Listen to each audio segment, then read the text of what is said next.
Kahulugan ng economics. Mula pagkapanganak hanggang pagtanda ay mayroon ng economics sa pang-araw-araw na buhay natin. Ano nga bang economics? Ang economics ay nagmula sa salitang Griego na oiko na ang ibig sabihin ay tahanan at nomos naman na ang ibig sabihin ay pamamahala.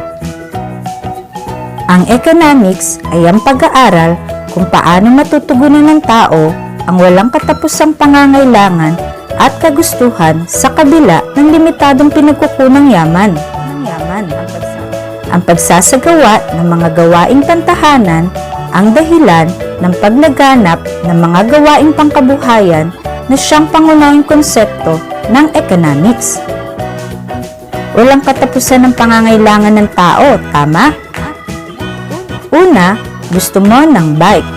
Ngunit, na magkaroon ka na ng bike, gusto mo na ngayon ng motor. Na magkaroon ka na ng motor, gusto mo na ng kotse. Ang problema ay limitado ang pinagkukunang yaman natin. Ang likas na yaman ay maaaring masira at maubos. Maaaring magkaroon ng kakulangan at kakapusan. Dito papasok ang economics.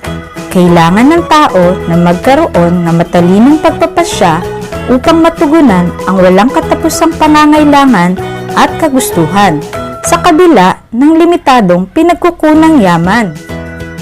Maaaring makatulong sa pagpapasya ang mahalagang konsepto sa economics. Sa matalinong pagpapasya, maaari nating suriin ang trade-off, opportunity cost, incentives, at ang marginal thinking. Ang trade-off ay ang pagpili o pagsasakripisyo ng isang bagay kapalit ng isa pang bagay. Halimbawa, mag-aaral ka ba o maglalaro?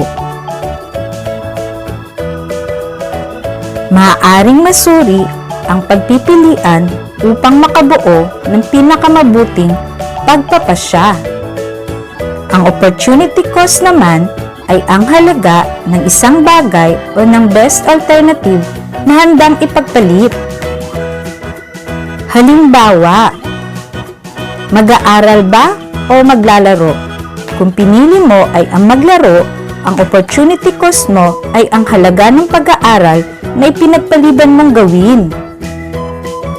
May mga pagkakataong kahit buo na ang desisyon, maaaring mabago pa rin ito dahil sa tinatawag nating incentives.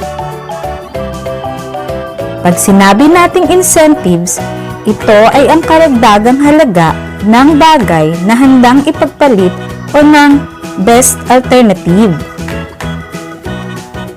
Halimbawa, cellphone ng incentive kapalit ng mataas na marka kung pipiliin mo ang mag-aral. Rational people think at the margin. Ibig sabihin, sinusuri ng tao ang karagdagang halaga. Kung mag-aaral ka, marami ang maaari mong makuha. Mataas na marka, cellphone, at ang kasiyahan ng iyong mga magulang. Tingnan natin kung kaya mo nang magkaroon ng matalinong pagpapasya. Alin sa mga ito ang unang mong gagawin kung ito ay sabay-sabay na nangyari at bakit? Biglang nag-ring ang iyong telepono, kasabay ng pagkaamoy mo na nasusunog ang sinaing, at kasabay din ito ang malakas na pag-iyak ng iyong bunsong kapatid na sanggol. Sana nakatulong ang aralin na ito sa iyong pagdedesisyon upang matugunan ang iyong mga pang-araw-araw na mga pangangailangan. Paalam, hanggang sa muli!